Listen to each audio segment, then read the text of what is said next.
yen twem much na biamba exclusives biamba na what I say aha no ejuma na aha ne ye ejuma no aha yen exclusive in some of those story in some of those na so the sports net me ba so da I for first time o made na this nti na me pia ba no na ese me asem na yes na me di nkomo bi sia onim se NSA me nan fofo akukuda mo NSA pa oh yeah I say the wodim sa asem etime di nkomo awura ho na omo the proposal bia ma Kotoko enumre ya proposal from the Asante Kotoko on say Kotoko shi omo on Wednesday stakeholders meeting no all right Kotoko de omo challenges to omo nim na two sales of tickets and scanning of tickets two proposals de Kotoko gina so a no many abrese tickets dada na mbra no na enyoma mienu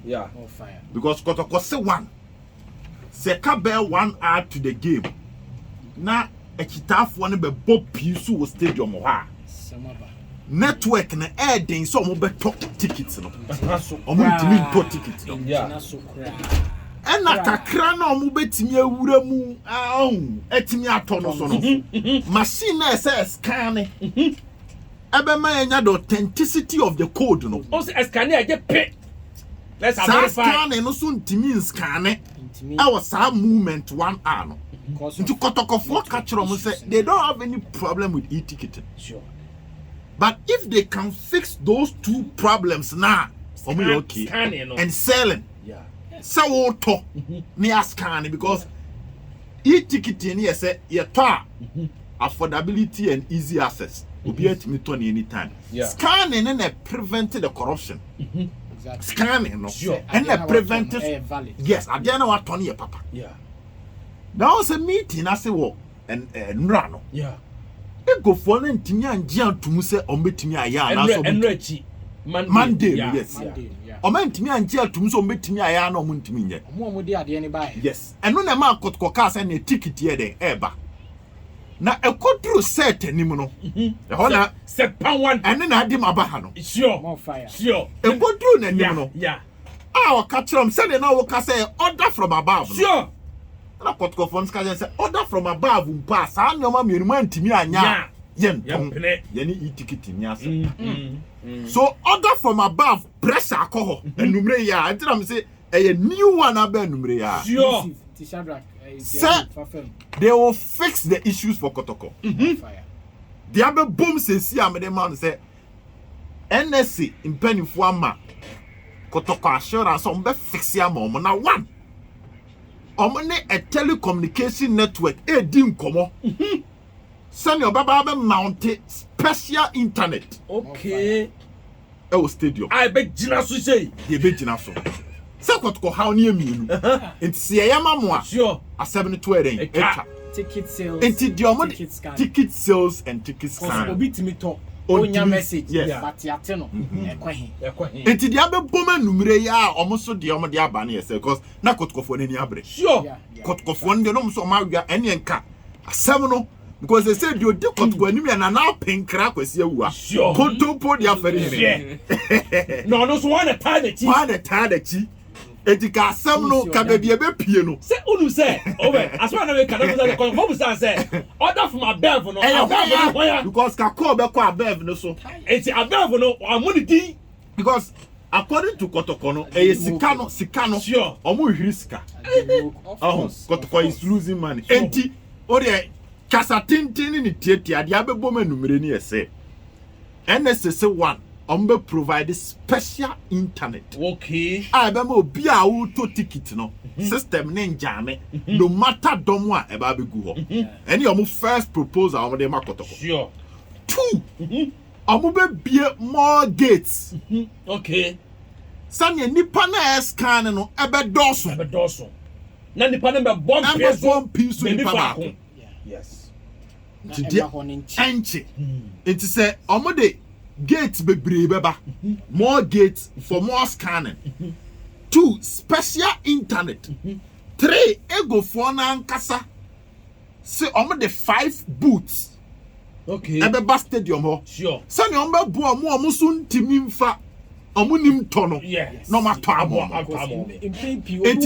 internet no obedi line so a obegina ho o mi na me ba but omwa me ma menye na so na delay na wa hebo ni bi na wa bo abosa akọ na ya start foforo and we exclusive yes very good and ka o boy nka me de ma wa chiro ba se me etidi aba na 3 things sure the online boot beba I no boot no nipa ne tim yes no boa wa wonim twa no watwa no omo no enam special internet ne so a specifically for ticket ni ntino ebe mo ti boot no internet ni be fast am mo matimi atwa ticket ni fast na scan no so enam so ma bie mu ntino ema enjame nti eno ne ye di omo de be to kotoko anim somehow ne selling and scanning and yakọ tena se ne pe solutions they are enti from the look of things otena so what say adane kakra menyo omo de release ne beba se ne nanka wo be kana omo de release enti release ne mu nsem no na ma den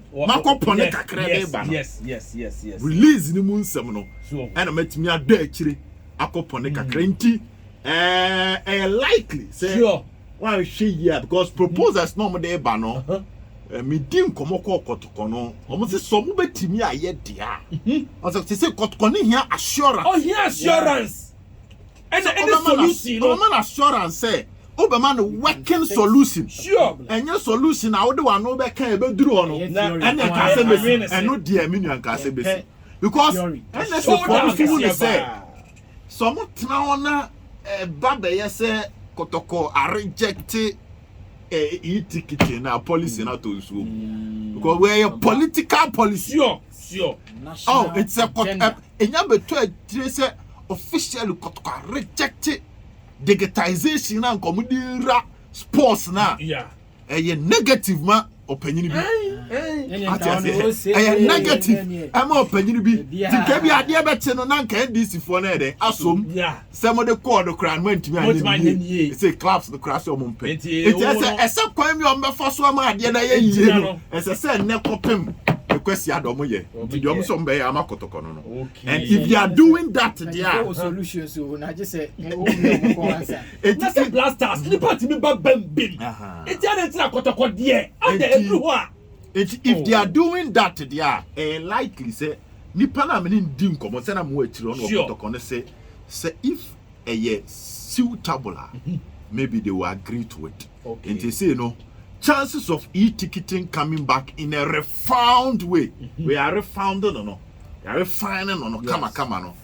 For now, almost 70%. If you are china, yawadano, a copim no kwesi adano. In same pinti we no. A possible drew her.